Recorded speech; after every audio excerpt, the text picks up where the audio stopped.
अस्सलाम वालेकुम। आप देख रहे हैं पाक एक्सक्लूसिव टीवी। ये जो मनाज़र आप देख रहे हैं ये हैं नागिन चुरंगी के।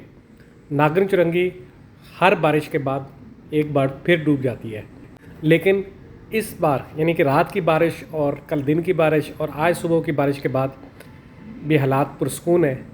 आप देख सकते हैं ये नाला जो है वो भी पानी उसमें कम है और कचरा ज़रूर है, लेकिन ये कि पानी जो है वो खड़ा हुआ है। और दूसरी जानिब ग्रीन लाइन की सर्विस जो है वो नहीं चल रही, वो बंद है। और ये आप देख सकते हैं दुकानें भी कोई खुली है कोई बंद है।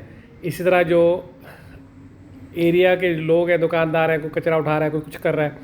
और लेकिन ये है कि नाला जो है वो देख सकते हैं आपके तकरीबन जो है वो खाली है, उसमें ज़्यादा पानी नहीं है।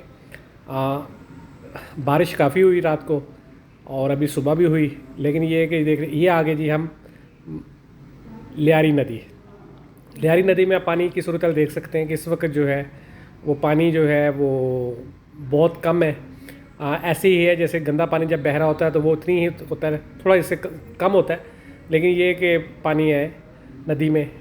और इसके बाद अभी आपको दिखाते हैं, ये है जी मलीर नदी, कयूमाबाद के पास से इसके ये शॉट्स हैं। आप देख सकते हैं कि ये भी पानी की सूरत हाल, यहाँ आपको पानी बहुत नज़र आ रहा है। उसकी वजह ये है कि मलीर की तरफ बारिश ज़्यादा हुई है और दूसरा पहाड़ों की तरफ से पानी ज़्यादा आता है। तो आप देख सकते हैं इसके मनाज़र कि मलीर नदी में हर तरफ पानी ही पानी है, जिसकी वजह से कुरंगी और जो शहर के दूसरे एरियाज़ के रास्ते हैं वो बंद है। एक जाम सादिक खुला हुआ है जिस पे इस वक्त बदतरीन ट्रैफिक जाम होती है। आप देख रहे हैं पाक एक्सक्लूसिव टीवी। अगर आपने मेरे चैनल को सब्सक्राइब नहीं किया तो ज़रूर करें। आपका बहुत बहुत शुक्रिया। देखते रहें पाक एक्सक्लूसिव टीवी। ये मनाज़र जो है ये आप देखते रहें। ये है मलीर नदी।